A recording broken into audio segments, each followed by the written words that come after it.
साथियों नमस्कार। कैसे हैं आप सब? उम्मीद है बेहतर होंगे।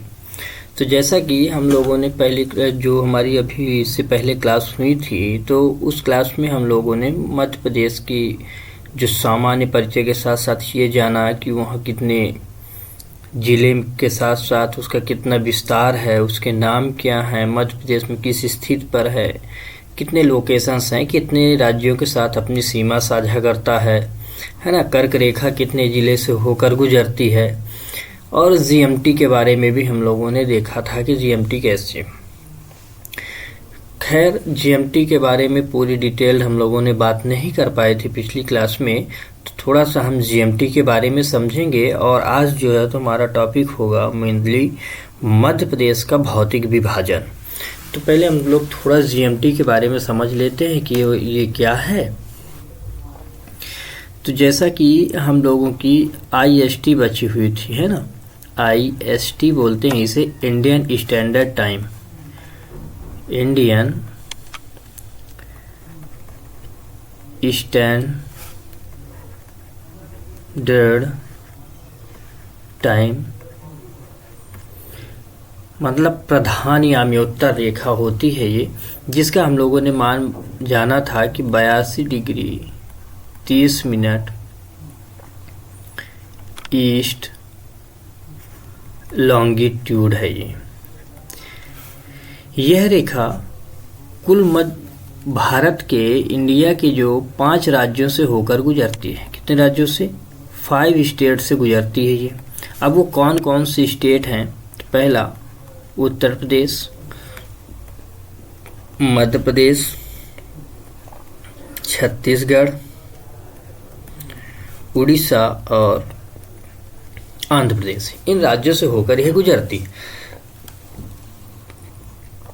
तो इसको हमने पिछली क्लास में समझा था कि ये मध्य प्रदेश के किन क्षेत्रों से होकर गुजरती है। जैसा कि हम लोगों ने यहाँ समझा हुआ था कि ये लाइन ऐसे आके गुजरती है यहाँ से, तो ये सिंगरौली वाले पॉइंट से होकर गुजरती है। तो कहाँ से गुजरती है मध्य प्रदेश में? सिंगरौली से, है ना। और मान आपने समझा, तो ये जो रेखा है तो ये छत्तीसगढ़ में आके मिलती है, यानी कि ये हमारी ट्रॉपिक ऑफ कैंसर। और ये रेखा अगर पूछे कि ये किस क्षेत्र पर मिलती है, तो यह मिलती है छत्तीसगढ़ के कोरिया डिस्ट्रिक्ट में। किसमें? कोरिया ज़िले में यह मिलती है। तो इस बात को याद रखेंगे कि यह कोरिया ज़िले में मिलती है, एक दूसरे को विभाजित करती। अब यह जो आईएसटी है, इसका मानक जो माना गया है पता, तो यह है उत्तर प्रदेश के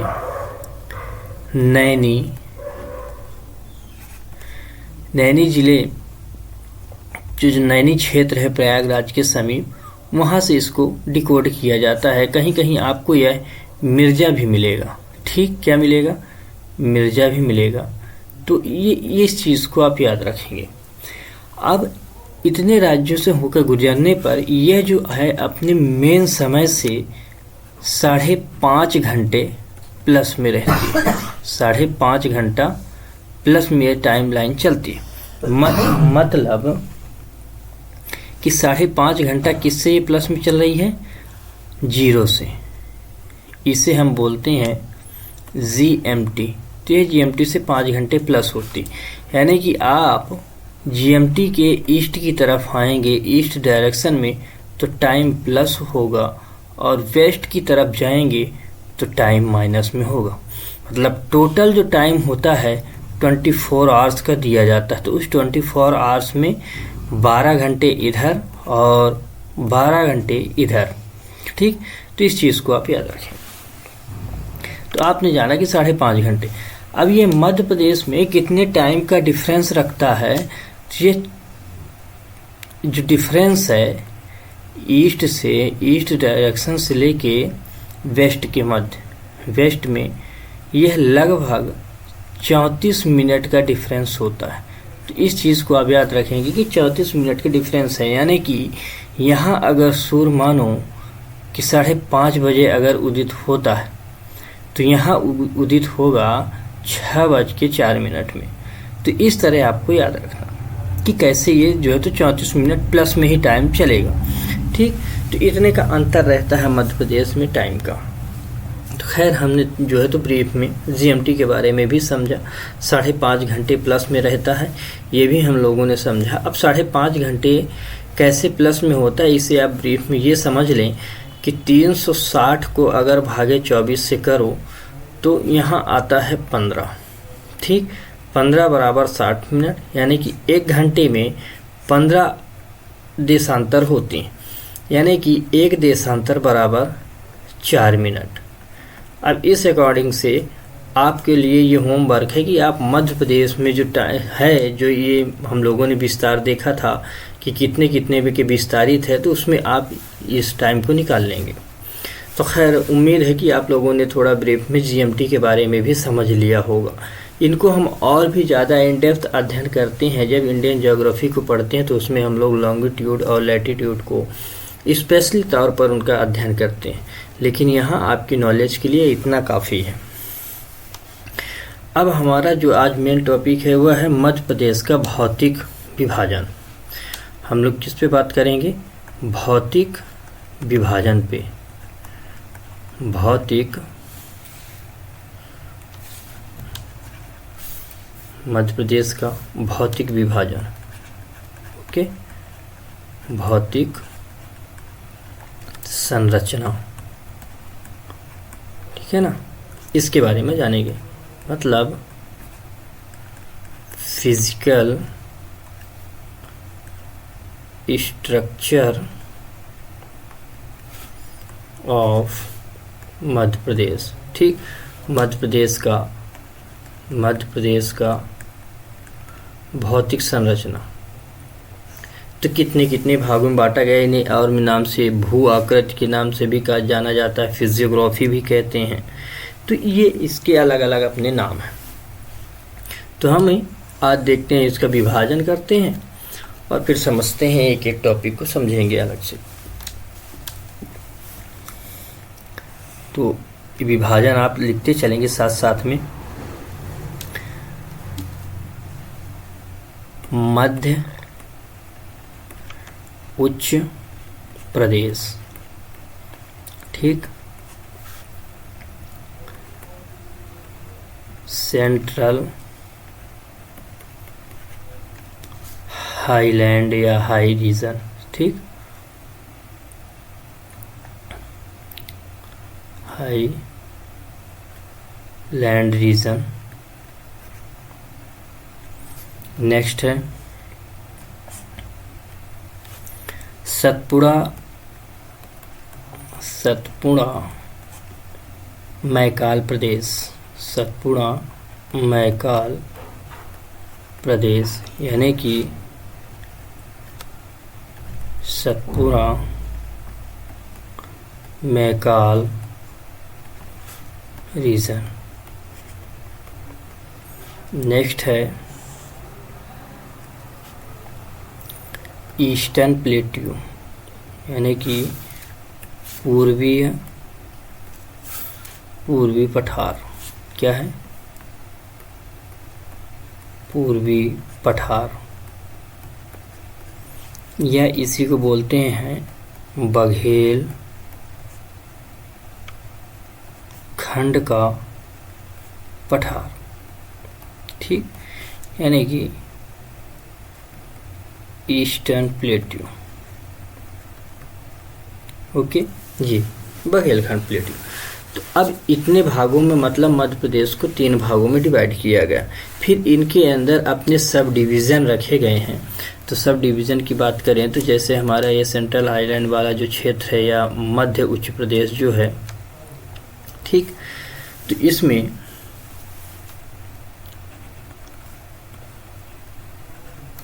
मालवा प्लेट्यू, मतलब मालवा का पठार। सेकेंड इज मध्य भारत, मध्य भारत क्षेत्र। समझते रहिएगा और लिखते चलेंगे आप लोग, ठीक। मध्य भारत का पठार मतलब central India plateau, central India plateau. Next है बुंदेलखंड का पठार, बुंदेलखंड का पठार, बुंदेलखंड प्लेट्यू। नेक्स्ट है रीवा पन्ना,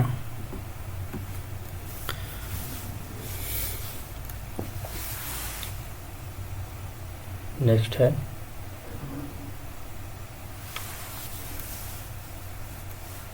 रीवा पन्ना प्लेट्यू मतलब रीवा पन्ना का पठार। और नेक्स्ट है नर्मदा सोन घाटी मतलब इसे आप लिखेंगे नर्मदा सोन वैली। तो ये जो है तो सब डिवीज़न किए गए हैं मध्य उच्च प्रदेश का। ठीक, तो हमारी जो मध्य उच्च प्रदेश है उसका ये विभाजन किया गया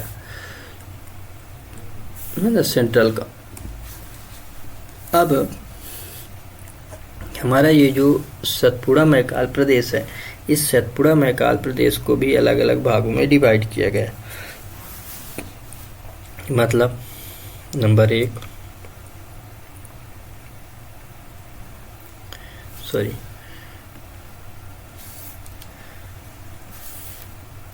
अलग कलर चूज कर लेते हैं।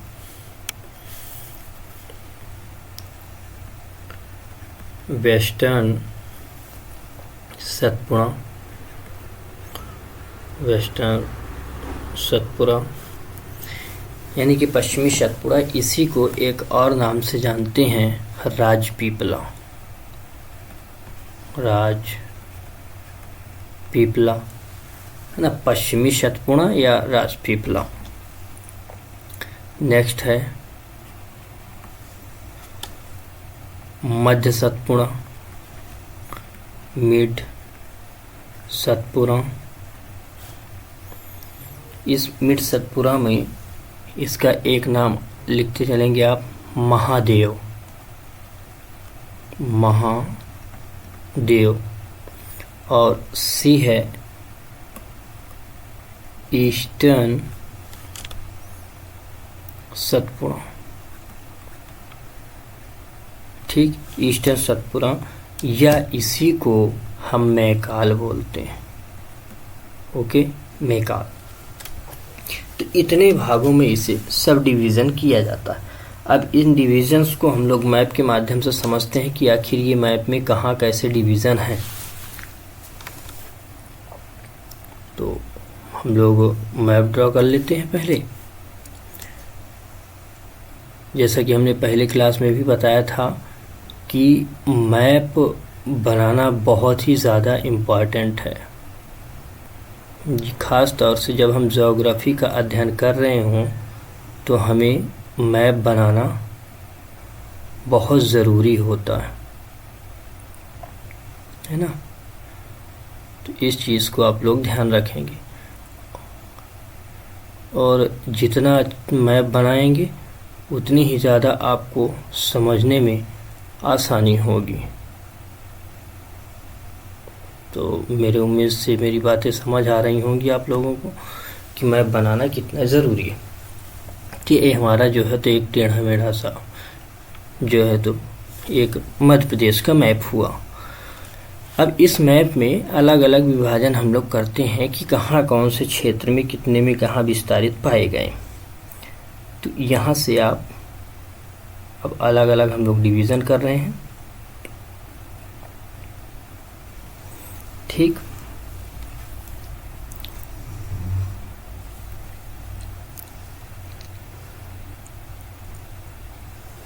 आप लोग भी बनाते चलेंगे मैप।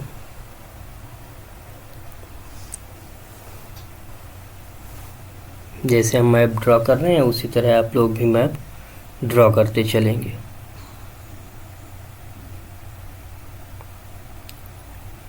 उम्मीद करते हैं कि आप लोगों को मैप समझ आ रहा होगा।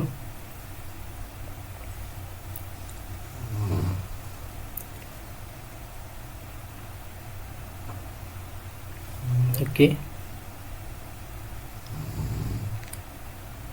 जी। अब इनको अलग अलग इनके नाम जो हैं, तो नाम हम लोग ड्रॉ कर लेते हैं कि कौन किस नाम से जाने जाते हैं। इसे मालवा बोलते हैं, मालवा। ठीक, ये वाला जो पार्ट है, ये पार्ट इतना, इसे हम बोलते हैं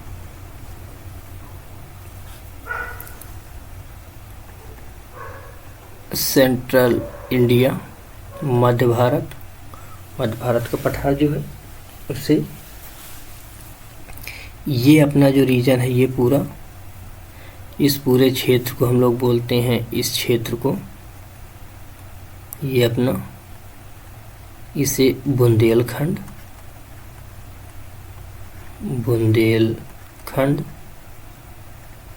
और ये जो पूरा क्षेत्र है, ये जो है अपना पूरा क्षेत्र, ये ठीक।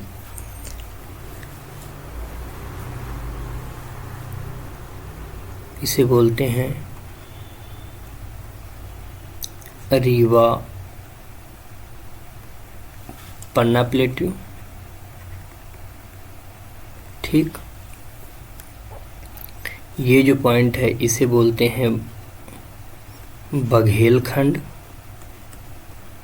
इसे बघेलखंड बोलते हैं। और ये जो पॉइंट है इसे हम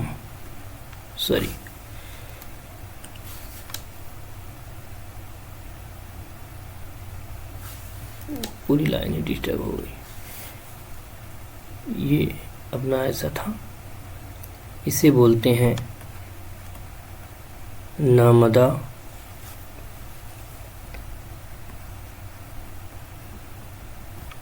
सोन वैली, है ना। और ये जो पूरा है, ये क्षेत्र, इसे पूरे को हम बोलते हैं सतपुड़ा मैकाल क्षेत्र। तो इनके अलग अलग परसेंटेज भी हैं, और वो परसेंटेज की बात करें हम, जो अलग अलग परसेंटेज हैं वो कौन से हैं, तो उनके परसेंटेज लिख लें अगर हम, कि सबसे बड़ा जो परसेंटेज है इसका है मालवा का। मालवा है लगभग 28%।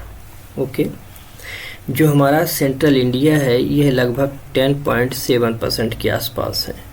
हमारा जो बुंदेलखंड है यह 7.7 के आसपास है। और हमारा जो बुंदेलखंड है यह 7% है। ठीक, परसेंटेज भी आप लगाते चलेंगे, ये परसेंटेज में है। हमारा जो बुंदेलखंड हो गया रीवा पन्ना का जो है ये 10.37 के अबव में है, ये इसका अपना परसेंटेज है। और ये जो हमारा सतपुड़ा मैकाल है यह 11% है, और जो ये है यह 26% है। तो उम्मीद है कि आपको ये पूरा मैप समझ आया होगा कि कितने क्षेत्र में कहाँ कहाँ विभाजन है। तो आज हम लोगों ने सिर्फ ये समझा है मध्य प्रदेश का विभाजन, भौतिक विभाजन। अब नेक्स्ट क्लास से हम लोग पूरी तरह से एक एक टॉपिक को उठाते हुए आगे की तरफ बढ़ेंगे। तो आज की क्लास को हम लोग यहीं तक रखते हैं, नेक्स्ट क्लास में फिर मिलते हैं। तब तक के लिए धन्यवाद। लेकिन चैनल को सब्सक्राइब करें, अपने दोस्तों को शेयर करें और कमेंट में अपनी राय ज़रूर दें। तब तक के लिए धन्यवाद। पढ़ते रहें, बढ़ते रहें। जय हिंद।